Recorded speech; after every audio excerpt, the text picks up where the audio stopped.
জুলাই গণঅভ্যুত্থানে স্বৈরাচারের বিরুদ্ধে বিদ্রূপ হয়ে উঠেছিল প্রতিবাদের ভাষা।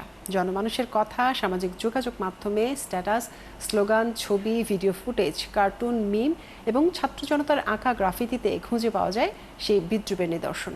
বৃহস্পতিবার অলিয়স ফ্রসেসে শুরু হয়েছে বিদ্রূপে বিদ্রোহ শিরোনামের এক ব্যতিক্রমী প্রদর্শনী। রাজনৈতিক দমন পীড়নের বিরুদ্ধে ব্যঙ্গচর্চা, ভিন্ন ধরনের প্রদর্শনীর আয়োজন করেছে অনলাইন প্ল্যাটফর্ম ইয়ার্কি। বিস্তারিত বুলবুল আহমেদ জয়ের প্রতিবেদনে। স্পেশাল আপনার মানে মজার কিছু, তাই আমার সিক্রেট ম্যাগি স্বাদে ম্যাজিক ফ্রম নেসলে। প্রদর্শনীর নাম বিদ্রূপে বিদ্রোহ। জুলাই গণ আন্দোলনের প্রতিরোধের চেতনাকে ধারণ করে সামাজিক যোগাযোগ মাধ্যম সহ বিভিন্ন মাধ্যমে ব্যঙ্গাত্মক প্রকাশগুলোকে একত্রিত করেই আয়োজন করা হয়েছে এই প্রদর্শনীর। ফ্যাসিজম যখন গণমানুষের প্রতিবাদের ভাষাকে বন্ধ করে দেয়, তখন ব্যঙ্গ বিদ্রূপী হয়ে ওঠে বঞ্চিতদের প্রতিবাদের ভাষা। প্রদর্শনীতে স্থান পাওয়া কার্টুনগুলো যেমন সে সময়ের আন্দোলনকে নতুন করে মনে করিয়ে দেয়, তেমনি ভিডিও চিত্রে তুলে ধরা হয় তৎকালীন রাষ্ট্রনায়কের দাম্ভিকতার ব্যঙ্গাত্মক চিত্র। প্রদর্শনীটি দেখতে আসা দর্শনার্থীরা বলেন, ব্যঙ্গ যে প্রতিবাদের এত শক্তিশালী মাধ্যম হতে পারে তা এখানে এসে চোখে পড়েছে। রাজনৈতিক ব্যর্থতা, দমন সবকিছু নিয়েই সাহসের সঙ্গে কথা বলা হয়েছে এখানে।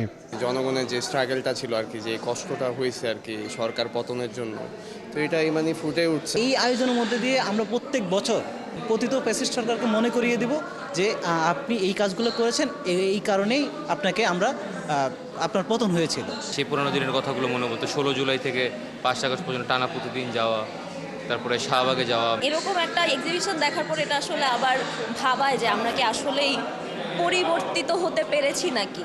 জুলাই আন্দোলনে রক্তাক্ত রাজপথে যখন ন্যায় বিচার ও গণতন্ত্রের দাবিতে সোচ্চার ছিল সাধারণ মানুষ, তখন প্রতিরোধের ভাষা হয়ে উঠেছিল ব্যঙ্গ বিদ্রূপ, কার্টুন ও স্যাটায়ার।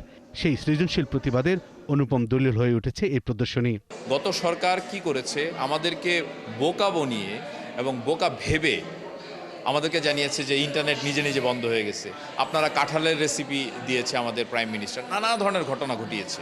তো আমরা যে আসলে এত কিছুর ভিতর দিয়ে পার হয়ে আমরা একটা স্বাধীন একটা জায়গায় এসেছি, যে জায়গায় আমরা আমাদের কথাগুলো বলতে পারছি, যে কথাগুলো আমরা আগে বলতে পারতাম না, সেটাই আমরা এখানে তুলে ধরার চেষ্টা করেছি। যে আপনি আসলে কথা কীভাবে আমরা বলেছি, আপনি আসলে কথা কীভাবে বলবেন।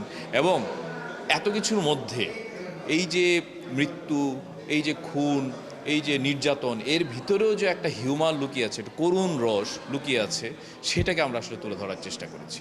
আয়োজকরা বললেন, বিদ্রূপে বিদ্রোহ শুধু একটি প্রদর্শনী নয়, এটি একটি আন্দোলনের স্মৃতি, প্রতিবাদের দলিল এবং গণতন্ত্রের পক্ষে ব্যঙ্গর চিরন্তন ভূমিকা স্বীকৃতি। বুলবুল আহমেদ জয়, ৭১, ঢাকা।